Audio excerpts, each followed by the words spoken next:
Hi అండి, ప్రసన్నలత కుకింగ్కి స్వాగతం. ఈరోజు మనం ఒక మంచి రెసిపీ చేసుకుందాము. ఇది డోనట్స్ అండి, ఓవెన్లో బేక్ చేసేది, గ్రిల్స్ దాంట్లో. నేను దీనికోసం 2 గుడ్లు తీసుకున్నాను. మొత్తం గుడ్లు తీసుకొని ఒక బౌల్లో వేసి గిలగొట్టుకుంటున్నాను. ఇది చాలా టేస్టీగా, చాలా సింపుల్గా, ఈజీగా అయిపోతుంది. చూడండి, ఇలా గిలగొట్టుకోవాలి. ఇప్పుడు నేను వెనిలా ఎసెన్స్ వేస్తున్నాను, గుడ్డు వాసన రాకుండా, నీసు వాసన రాకుండా. ఇది ఇప్పుడు కేక్ చేస్తున్నాం అందరం కాబట్టి ఇంట్లో ఉంటుందండి. వెనిలా ఎసెన్స్ వేసుకోండి, లేకపోతే ఇలాచీ పౌడర్ వేసుకున్నా సరిపోతుంది. ఇప్పుడు మనం కొద్దిగా టేస్ట్ కోసము ఉప్పు వేసుకుందాము. ఏ స్వీట్లోనైనా ఉప్పు వేయాలండి, మంచిగా ఉంటుంది టేస్ట్, రుచి పెరుగుతుంది అన్నమాట. చూసారా, ఇలా మళ్ళీ గిల కొట్టుకున్నాను. గుడ్లు అంతా చిమ్మిపోయి మంచిగా నురుగు వచ్చే వరకు కొట్టుకోవాలండి. ఆ తర్వాత ఇక్కడ నేను ఒక బౌల్ నిండా షుగర్ పౌడర్ తీసుకున్నాను. ఇలా మనం మిక్సీలో వేస్తే పౌడర్ అయిపోతుంది. ఇలా మనం షుగర్ వేయడం కంటే పౌడర్ వేసుకుంటే తొందరగా మెల్ట్ అయిపోతుంది అన్నమాట. మనకు టైం కూడా సేవ్ అవుతుంది.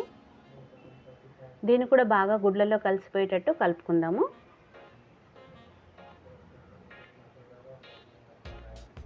ఇది కోకోనట్ పౌడర్ అండి, డ్రై కోకోనట్ పౌడర్. ఒక 4 స్పూన్స్ ఉంటుంది, అది వేసాను.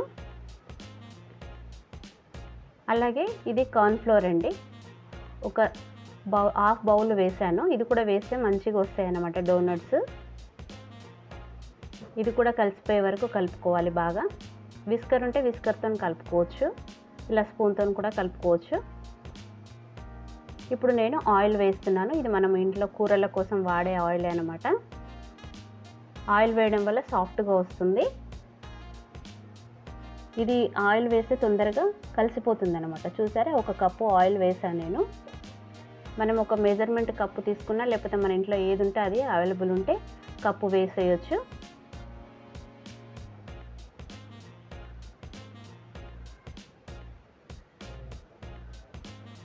దీన్ని కూడా మొత్తం మనము గిల కొట్టుకుందాము.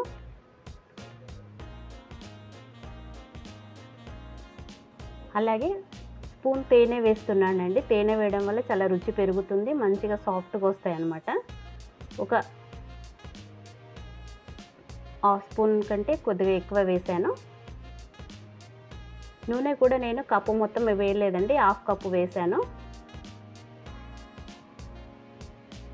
అందులో మెజర్మెంట్ ఉంటుంది కాబట్టి నేను దాన్ని 100 గ్రామ్స్ వరకు వేసాను. ఇప్పుడు బేకింగ్ పౌడర్ వేస్తున్నాను. బేకింగ్ సోడా కాదండి, బేకింగ్ పౌడర్ అన్నమాట. 1 స్పూన్ వేస్తున్నాను. ఇప్పుడు మనం అందరం ఇండ్లలో కేకులు చేస్తున్నాం కదా, కాబట్టి బేకింగ్ పౌడర్ తప్పకుండా ఉంటుంది. సో బేకింగ్ పౌడర్ వేయండి, చాలా బాగుంటుంది. ఇది వేయాల్సిందే బేక్ కావడానికి. ఇది కూడా వేసిన తర్వాత కలిపేసి మనం 1 కప్పు మైదా పిండి అండి, జల్లించుకున్నది. బేకింగ్ పౌడర్ వేసిన వెంటనే మనము వేసేయాలండి పిండి, ఎందుకంటే బేకింగ్ పౌడర్ పవర్ పోతుంది. సో వెంటనే మనం వేసేసి కలిపేయాలి. మనం చూస్తూ వేసుకోవాలండి, పూర్తిగా లిక్విడ్ లాగా ఉండకూడదు. మనం పిండి ఎలా పీసుకుంటామో అలా రావాలన్నమాట. చూసారా, ఇలా. ఇప్పుడు మనకు కొద్దిగా పిండి తక్కువ పడితే మనం ఇంకా ఎక్స్ట్రా కూడా వేసుకోవచ్చు. ఇది 1.5 కప్పు వరకు పట్టిందండి నాకు. చూసారా, ఇలా గట్టిగా కలుపుకోవాలి. నేను ఇంకొద్దిగా హాఫ్ కప్పు వేసాను, అది క్లిప్ మిస్ అయిందండి. జల్లించుకొని వేయాలండి, అప్పుడే మనకు సాఫ్ట్గా వస్తాయి అవి. చూసారా, ఇలా కొద్దిగా మనకు అంటుకుంటుంటే సరిపోతుంది. కొద్దిగా ఆయిల్ వేసుకొని కూడా మనము కలుపుకోవచ్చు.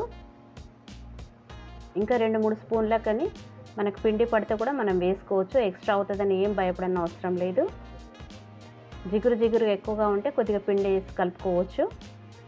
ఇప్పుడు మూత పెట్టేసి మనం ఒక 10 మినిట్స్ దీన్ని నాననిద్దాం. చూసారా, ఇలా నానిపోయింది. చూసారా, సాఫ్ట్గా ఉంది కదా. మనకు పొడి పిండి పడితే మనం అవసరానికి వేసుకోవచ్చు అండి. ఇలా గట్టిగా రావాలి పిండి. మూత పెట్టేసి మనము ఒక ట్రే తీసుకుందాం. మనం బేకింగ్ చేస్తున్నాం కదా ఓవెన్లో, బేకింగ్ ట్రే తీసుకొని దాన్ని కొద్దిగా నూనె కానీ నెయ్యి కానీ మనం రాసుకోని అవసరం లేదు. ఇలా బటర్ పేపర్ వేస్తే సరిపోతుంది. బటర్ పేపర్ లేని వాళ్ళు నూనె కానీ నెయ్యి కానీ రాసుకోవచ్చు. బటర్ పేపర్ ఉన్న వాళ్ళు ఇలా వేసుకోవచ్చు. చూసారా, ఇది వేసి అతుక్కోకుండా వస్తుందన్నమాట మనం చేసినవి. ఇప్పుడు మనం పిండి కొద్ది కొద్దిగా అమౌంట్ తీసుకొని మనము ఇలా ముద్దలుగా చిన్న ముద్దలుగా చేసుకుందాము. నిమ్మకాయ సైజ్ అంతా తీసుకుంటే సరిపోతుంది. మరి పెద్ద నిమ్మకాయ సైజ్ కాదండి, మీడియం సైజు. ఇలా అన్నీ ఉండలు చేసి పెట్టుకుందాము. మనం ఎట్లా చేస్తూ ఉంటే అలా ఉండలు చేసి పెట్టుకోవాలి. పిండి మీద మూత పెట్టేసేయాలండి, ఎందుకంటే ఆరిపోతుంటుంది. ముద్దలు చేసుకున్న తర్వాత ఇలా చేసేసుకోవాలి.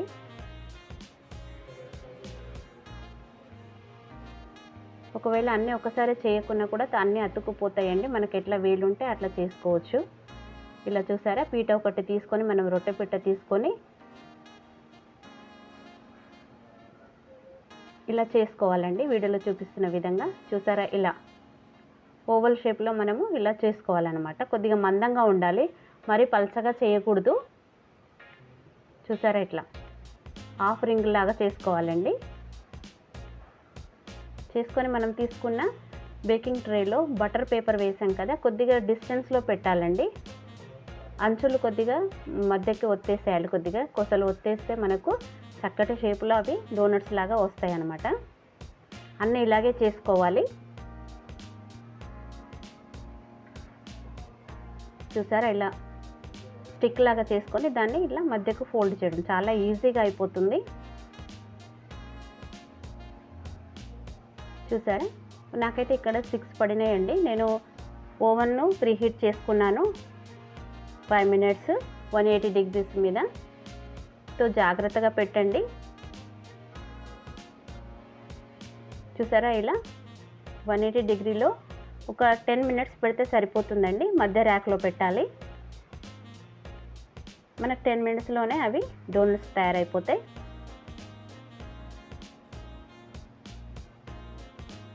చూసారా, ఇలా అయిపోయింది. ఎక్కువ కలర్ రాకముందే తీసేయాలండి, మరి మాడినట్టుగా అయిపోతాయి.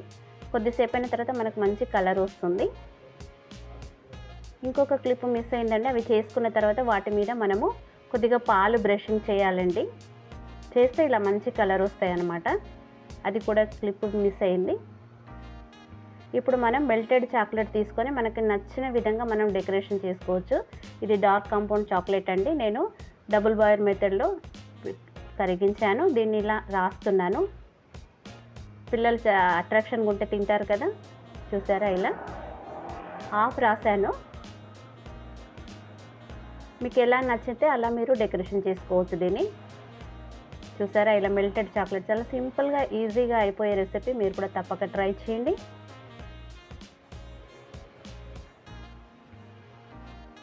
చూసారా, ఇలా నేను మొత్తం చాక్లెట్ రాస్తున్నాను. ఒక వైర్ ర్యాక్ మీద పెట్టి కింద బౌల్ పెట్టాను. ఇప్పుడు నా దగ్గర ఈ గోల్డెన్ బాల్స్ ఉన్నాయండి, కేక్ డెకరేషన్ చేసేవి. పైన వేస్తున్నాను. చూసారా, ఇలా వేస్తే చాలా చక్కగా కనపడుతున్నాయి కదా బేకరీ స్టైల్లో. ఇలాగే మనం అన్నీ రెడీ చేసుకుందాము.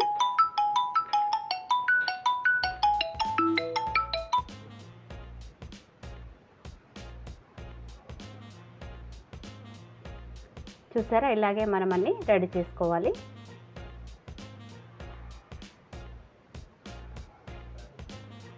ఇలా మనము మిగిలిపోయిన పిండిని కూడా ఇలాగే మనం అన్నీ తయారు చేసి పెట్టుకొని మనము ఓవెన్లో అవి అవుతుంటే ఇవి మనం డెకరేషన్ చేసుకోవచ్చు. కొద్దిగా చల్లారిన తర్వాత చూడండి ఎంత చక్కగా ఉన్నాయో.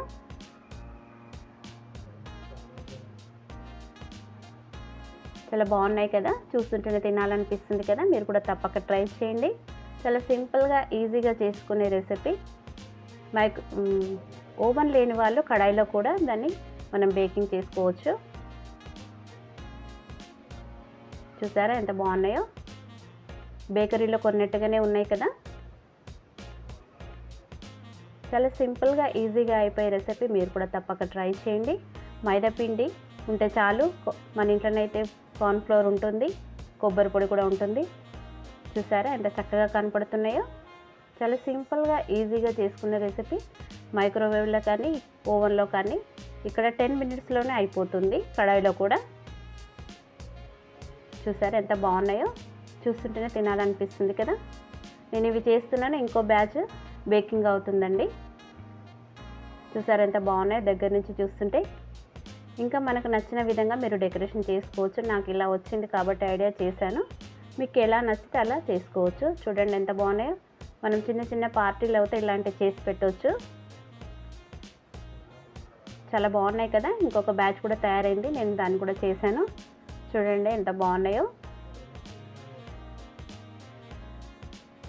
చూస్తుంటేనే తినాలనిపిస్తుంది కదా. మీరు కూడా తప్పక ట్రై చేయండి. మీకు నచ్చితే కనుక లైక్ చేయండి, షేర్ చేయండి. కొత్తగా చూస్తున్న వారైతే సబ్స్క్రైబ్ చేయడం మర్చిపోకండి. నా వీడియోలు మీకు ముందుగా అందుతాయి. చూసారు ఎంత బాగున్నాయో. చిన్న చిన్న గోల్డెన్ బాల్స్ చాలా చక్కగా కనపడుతున్నాయి కదా. ఇవి మన ఇంట్లో ఉండే సామాగ్రితోనే చేసినాయండి. మీకు నచ్చితే లైక్ చేయండి, షేర్ చేయండి. Thank you for watching.